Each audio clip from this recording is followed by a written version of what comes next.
સુરત શહેરમાં ગેરકાયદેસર દારૂના વેપાર અને તસ્કરી ગતિને કચડવા માટે સતત કાર્યવાહી કરવામાં આવી રહી છે। તાજેતરમાં જ ડિંડોલી વિસ્તારમાં 4 પોલીસ મથકો દ્વારા જપ્ત કરાયેલા 74,000 જેટલા દારૂની બોટલોનો નાશ કરવામાં આવ્યો હતો। આ દારૂની કુલ કિંમત અંદાજે 80 લાખ રૂપિયા થઈ છે। સુરત શહેરમાં ગેરકાયદેસર દારૂના વેપાર અને તસ્કરી ગતિને કચડવા માટે સતત કાર્યવાહી કરવામાં આવી રહી છે। તાજેતરમાં જ ડિંડોલી વિસ્તારમાં 4 પોલીસ મથકો દ્વારા જપ્ત કરાયેલા 70,000 જેટલા દારૂની બોટલોનો નાશ કરવામાં આવ્યો હતો। લગભગ 8 મહિનામાં ગેરકાયદેસર રીતે વેચાઈ રહેલા દારૂના જથ્થાને એકત્રિત કરીને સુરત પોલીસ દ્વારા નાશ કરવામાં આવ્યો હતો। કુલ 74,000 દારૂની બોટલો પર બુલડોઝર ફેરવી દેવામાં આવ્યું હતું। આ દારૂની કુલ કિંમત અંદાજે 80 લાખ રૂપિયા હતી। આ દારૂ લિંબાયત, ઉધના, સલાબતપુરા અને ડિંડોલી પોલીસ મથક દ્વારા અલગ અલગ વિસ્તારમાંથી જપ્ત કરવામાં આવ્યા હતા।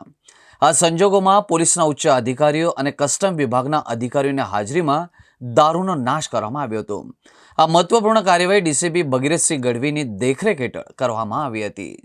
આજરોજ સુરત શહેરના ઝોન 2 વિસ્તારમાં આવતા 4 પોલીસ સ્ટેશન સલાબતપુરા, ઉધના, લિંબાયત અને ડિંડોલી, આ ચારે પોલીસ સ્ટેશનમાં છેલ્લા ઘણા સમયથી જે પોલીસે દારૂનો જથ્થો પકડ્યો હોય એને નાશ કરવાની અત્યારે પ્રક્રિયા ચાલુ છે। આ ટોટલ જોવા જઈએ તો મુદ્દામાલ લગભગ 74,000 જેટલી બોટલો છે અને લગભગ 80,000 જેટલો આશરે મુદ્દામાલ થાય છે।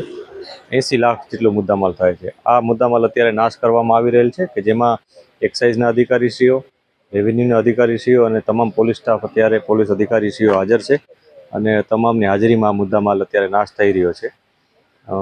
આવી જ રીતના હજી અમારે જે બીજો મુદ્દામાલ હશે એને પણ ફ્યુચરમાં આવી જ રીતના અમે નાશ કરવાની પ્રક્રિયા હાથ ધરીશું। કઈ જગ્યાએથી પકડાયો છે ને કેટલા પોલીસ સ્ટેશન છે? ટોટલ 4 પોલીસ સ્ટેશનનો આ મુદ્દામાલ છે કે જેમાં લિંબાયત, ઉધના, સલાબતપુરા અને ડિંડોલી, આ 4 પોલીસ સ્ટેશન છે અને જુદી જુદી રીતના અમે જે પ્રોહિબિશનના કેસો કર્યા હોય છે કે જેમાં કાં તો રનિંગ કેસો હોય છે અથવા કોઈના કબજામાંથી અમે મેળવેલો દારૂ હોય છે જે ગેરકાયદેસર રીતના એ લોકોએ લઈ આવ્યા હોય, એ તમામ મુદ્દામાલ અત્યારે નાશ કરવામાં આવી રહેલ છે।